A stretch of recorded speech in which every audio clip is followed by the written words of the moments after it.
Lab technician లేరనే కారణంతో అనకాపల్లి జిల్లా yes Rayavaram మండలం అడ్డరోడ్డు వద్ద ఉన్న జ్యోతి ల్యాబ్ ను సీజ్ చేశారు వైద్యారోగ్య శాఖ అధికారులు. ఈ చర్యల వెనుక హోంమంత్రి అనిత ప్రమేయం ఉందని ఆరోపించారు. ల్యాబ్ నిర్వాహకురాలు దాట్ల ఉమాదేవి నిబంధనలు పాటించని ఇతర ల్యాబ్లను వదిలి తన ల్యాబ్ ను మాత్రమే సీజ్ చేయాలని అధికారులకు మంత్రి చెప్పారని ఆరోపించారు. రాజయ్యపేట వద్ద బల్క్ డ్రగ్ పార్కును వ్యతిరేకిస్తున్న మత్స్యకారులకు తాను మద్దతు తెలపడం వల్లే హోంమంత్రి అనిత తనపై కక్ష సాధిస్తున్నారని అన్నారు. ఇలాగైతే తమెలా బతకాలని ఆవేదన వ్యక్తం చేశారు. గుర్రాజుపేటలో తన 3 ఎకరాల భూమి డ్రగ్ పార్క్ కింద పోతుందని, దానికి ఎటువంటి పరిహారం అందలేదని ఆమె వాపోయారు.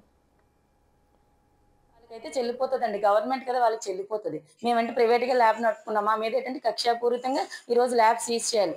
ఇది అంతటికి కారణం ఏంటంటే బల్క్ డ్రగ్ పార్క్ రాజయ్యపేటలో ధర్నా చేసే దగ్గర నేను వెళ్ళి సంఘీభావం తెలపడం, అక్కడ హోమ్ మినిస్టర్ గారు వచ్చినప్పుడు నేను మాట్లాడడం జరిగింది. ఈ 2 విషయాల్ని మనసులో పెట్టుకుని ఇదంతా చేశారని చెప్పి నేను నమ్ముతున్నాను. 100కి 100% కూడా దీనివల్ల జరిగిన చర్యగానే ఇది భావిస్తున్నానండి.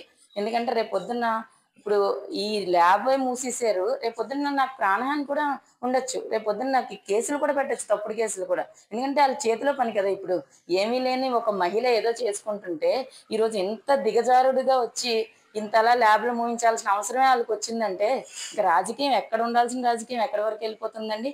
సామాన్య ప్రజల్ని ఇంత ఇబ్బంది పెట్టేదాకా కూడా రాజకీయం వెళ్ళిపోతుందంటే ఎలా బతకాలి రేపొద్దున? మేము ఎలా నమ్మాలండి?